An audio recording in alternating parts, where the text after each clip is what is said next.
Hi, welcome to Books with Helena. I'm Helena, and today we're gonna do something a little bit different.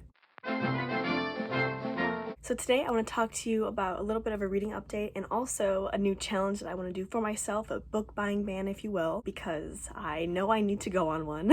First I want to show you the books that I'm currently reading, so that is You Should See Me in a Crown by Leah Johnson. This one I'm actually buddy reading with one of my friends, Leah. We read about 2 chapters each day, and we're currently about 30% through.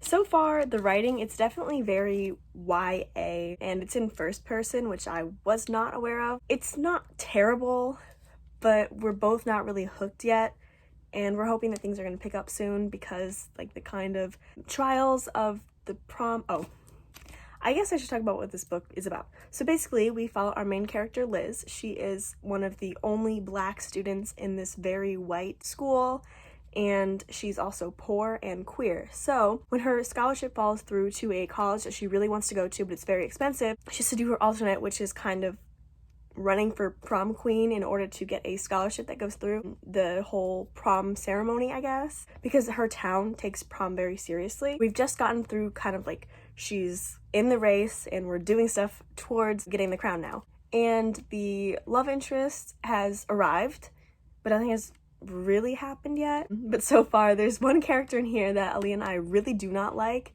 and every time we kind of go to conference with each other after the chapters we've read, we always just rag on him because I'll be fighting him, and I bet you something's gonna happen with him in this book.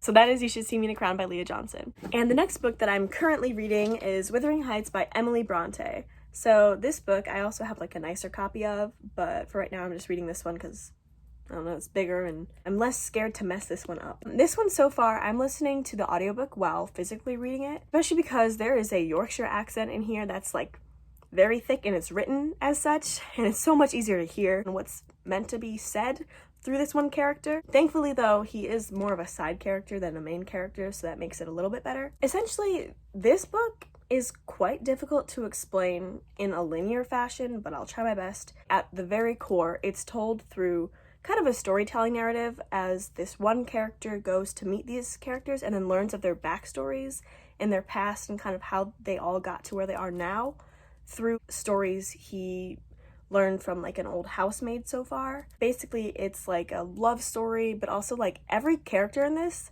except for like our main character and like the main housemaid lady. I don't know if that's a nice way to say that, but she's a servant to this family essentially.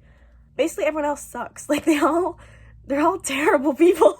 It's supposed to be like a love story, but so far I'm not seeing it. I know that they love each other, but they have horrible ways of showing it. On the flap, it says, Emily Bronte uses the violence and misery resulting from the thwarted longing to create a novel that is a masterpiece of psychological insight and compassionate understanding. So if that tells you something, cool. I don't know what I gather from that, but it's interesting. It's not something that I have actively wanted to pick up though, but I do want to finish it since I am this far through. What it feels like listening while kind of reading through, it feels like almost someone's telling you like a story of their family, because that's how it's kind of told, if that makes sense. Anyway, and of course I was out shopping for other things the other day, and I had to stop by the book section, so I got These Violent Delights by Gong, and I'm so excited because this book, it is a Romeo and Juliet retelling, but in 1920s Shanghai, and I mean, that was it. That's really all I know, and I think that there's some fantastical element to this, as well as like some demon thing that Romeo and, is his name Romeo in this? Juliet and Roma, they have to kind of combat that, and maybe there's like a gang element involved, like an actual gang, so kind of like West Side Story, but like 1920 Shanghai, because you know, West Side Story is Romeo and Juliet, you know? But also, if we could just appreciate how beautiful this cover art is. So jacket illustration by Bill Ellis, and then jacket design by Sarah Creech. Yeah, and for some reason it says by Simon & Schuster Incorporated, like after Sarah's name.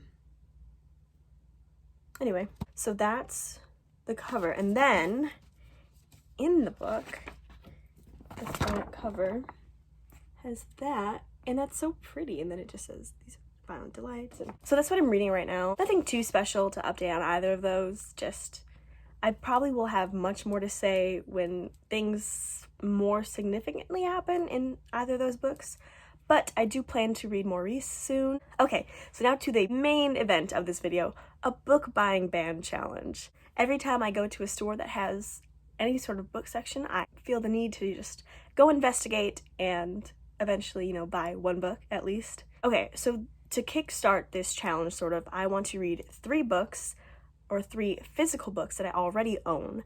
And this cannot count books that I've already read for this month or books that I'm currently reading. This will have to be 3 whole separate other physical books that I have on my shelves or elsewhere laying around in my room, whatnot. And then from there, for every 5 physical books that I already own, I can get 1 new book.